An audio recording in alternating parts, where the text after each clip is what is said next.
Dear friends, next most important article is enzymes.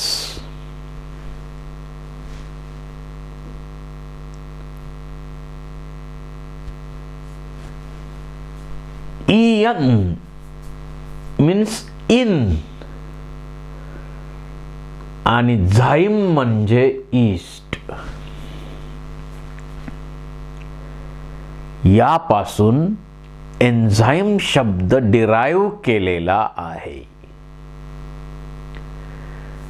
These are biocatalysts which catalyze biological reactions without taking part in it.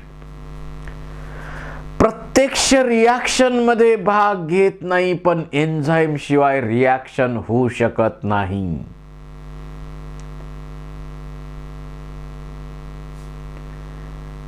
आणि एन्झाइमचं मुख्य काम काय आहे?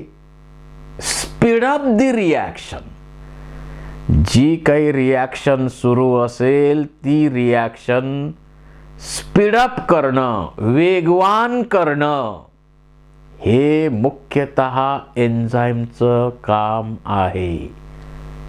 It speed up the reactions.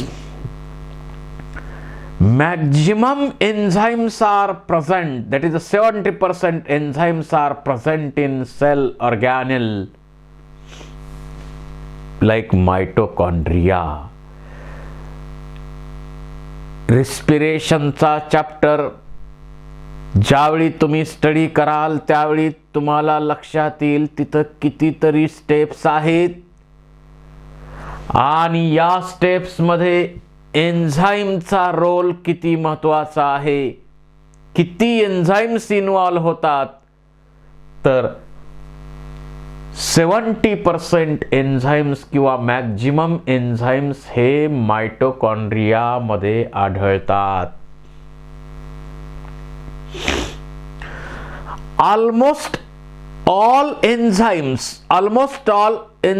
are proteins, but there are some exceptions. There are some nucleic acids that behave like enzymes. These are ribozymes and RNAs. बाकीचे सर्व enzyme protein आहेत. त्यामुळे पूर्वी आपण all enzymes are proteins but all proteins are not enzymes असं वाक्य म्हणत होतो. त्याच्याऐवजी आता almost all enzymes are proteins हे स्टेटमेंट यांच्यामुळे वापरतो, कारण रायबोझाइम आणि आरएनएज हे प्रोटीन नाहीत.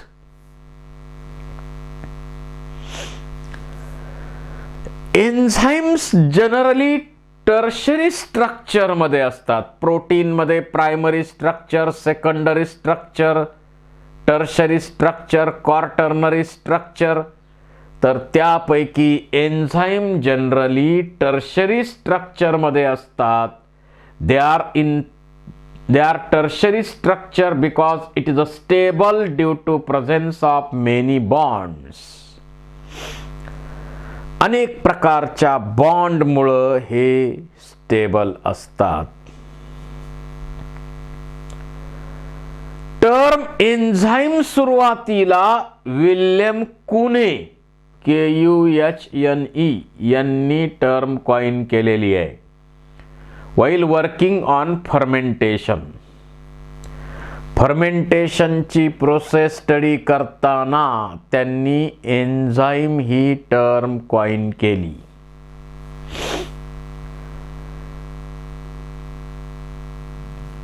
समनर नावाच्या सायंटिस्टने पहिलं युरिएज प्युअर फॉर्म मध्ये, प्युअर क्रिस्टलाइन फॉर्म मध्ये आयसोलेट केलं फ्रॉम जॅकबिन एक्स्ट्रॅक्ट.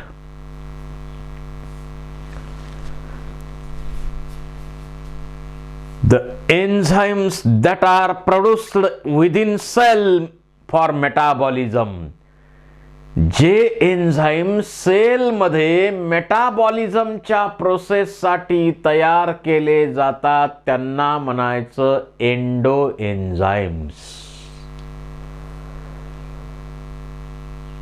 आणि जे एन्झाईम्स सेलच्या बाहेर काम करतात, they act away from the site of synthesis, they are exo enzymes. In absence of any enzyme, this reaction is very slow. Enzyme नसेल तर रिॲक्शन अतिशय स्लो होणार. बघा, with about 200 molecules of H2CO3 formed in hour, एका तासात एवढे molecules तयार होतात. परंतु जर एन्झाईम वापरलं, बघा, एका तासामध्ये 200 मॉलिक्युल एन्झाईमचा वापर न करता तयार होतात. परंतु एन्झाईमचा वापर जर केला तर इथं enzyme present within cytoplasm called as carbonic anhydrase. ही रिॲक्शन ड्रामॅटिकली स्पीड घेते आणि 6 लाख मॉलिक्युल पर सेकंद एवढ्या स्पीडनं काम करतं. बघा, 200 molecule per hour without use of enzyme and 6 lakh molecules per second by using enzyme. एवढा मोठा फरक आहे. म्हणजे मोठ्या प्रमाणावर रिॲक्शनचा स्पीड वाढवण्याचं काम एन्झाईम करतात. The enzyme has accelerated reaction rate by about 10 million times. 10 million times enzyme रिॲक्शनचा रेट वाढवण्याचं काम करतात.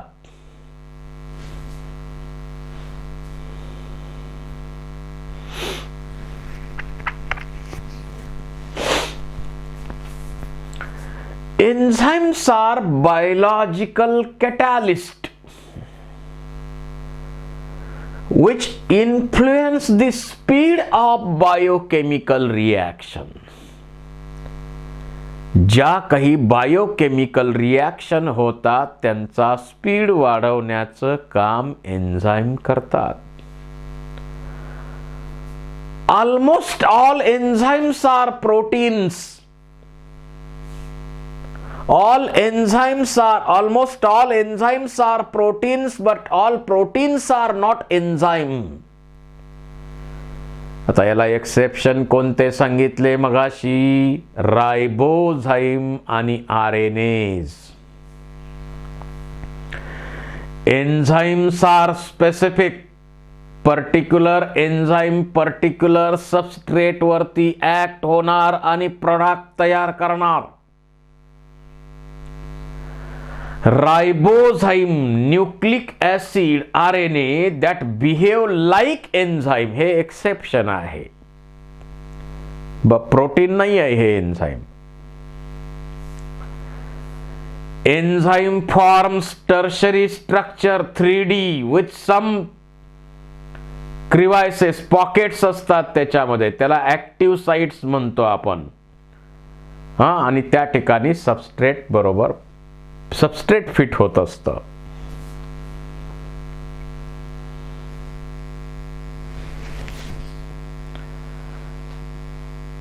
Chemical compounds undergo 2 types of changes. जे केमिकल कंपाउंड्स आहेत त्याच्यामध्ये 2 प्रकारचे चेंजेस होत असतात. एक physical change, that is a change in shape or state of matter without breaking bonds. जसं ice melt into water, water becomes vapour, हे जे चेंजेस होतात ते फिजिकल चेंजेस आहेत. आणि chemical reactions or chemical changes in this bonds are broken, new bonds are formed in chemical changes. जसं इथं reaction inorganic organic दाखवल्यात, BaOH2 H2SO4 BaSO4 plus 2H2O, starch plus H2O, it gives glucose. The rate of physical or chemical process is equal to amount of product formed per unit time, delta P divided by delta T.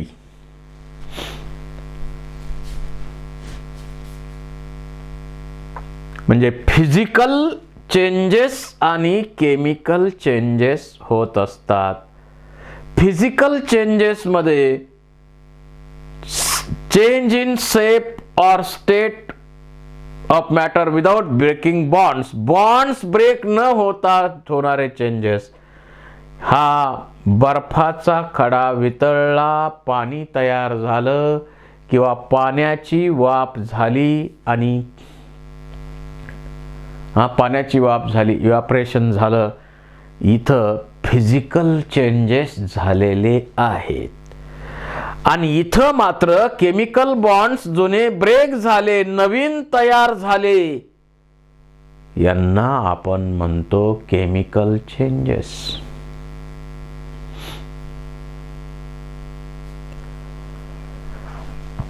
त्यानंतर rate is called as velocity if direction is specified. जो rate आहे त्यालाच इथं आपण velocity म्हणतो जर specific direction असेल तर. Rate of physical and chemical processes are influenced by factors. या फिजिकल आणि केमिकल प्रोसेसेसचे जे रेट आहेत त्याच्यावर टेम्परेचर सारखा फॅक्टर परिणाम करतो. Generally rate doubles or decreases by half every 10 degree centigrade change in either direction. दर 10 डिग्री सेंटीग्रेड टेम्परेचर बदलल्यामुळं एकतर त्या रिॲक्शनचा रेट डबल तरी होईल नाहीतर डिक्रीज तरी होईल.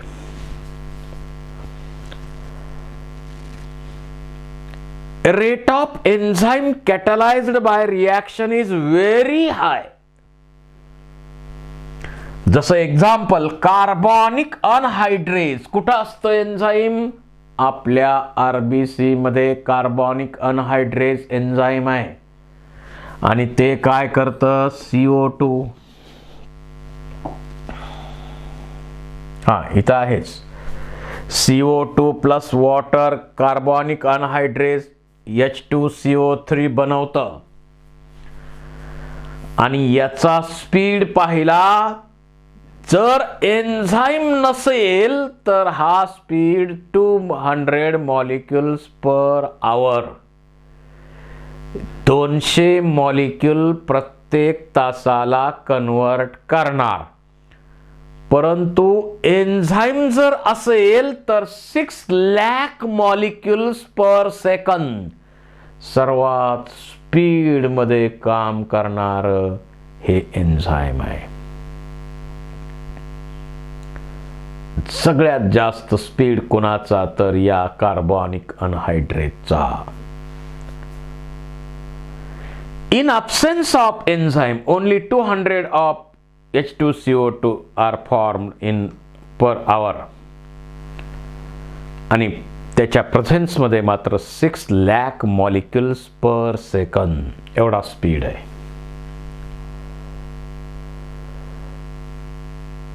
In metabolic pathway, each step is catalyzed by enzymes. कुठलाही मेटाबॉलिक पाथवे असेल तर प्रत्येक स्टेप एन्झाईमच्या मदतीनं होते. एन्झाईम स्पीड कसा घेतात याचं एक एक्झाम्पल तुम्हाला आणखी मी सांगतो. आपल्यामध्ये डायजेशनची प्रोसेस जी होते त्याच्यामध्ये कॉम्प्लेक्सचं breakdown simple simple simple simple compound मध्ये केलं जातं. आणि हे ब्रेकडाऊन होताना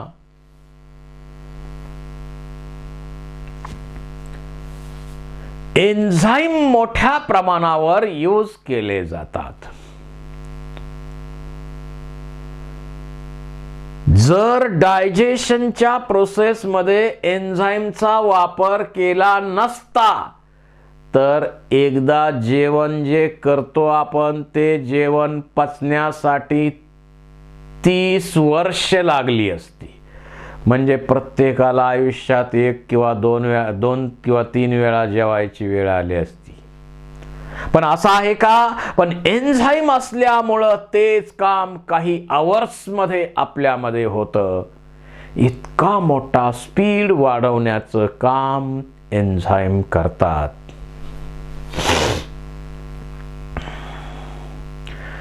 प्रत्येक मेटाबॉलिक स्टेप आहे त्या स्टेप मध्ये एन्झाईम लागतात. जसं ग्लायकॉलिसिस मध्ये पाहिलं glucose to glucose 6 phosphate hexokinase लागणार.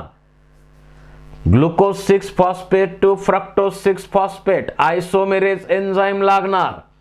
Fructose 6 phosphate to fructose 1,6 diphosphate phosphofructokinase लागणार. अशा प्रकारे प्रत्येक स्टेप साठी एन्झाईम लागतं मेटाबॉलिक पाथवे मध्ये.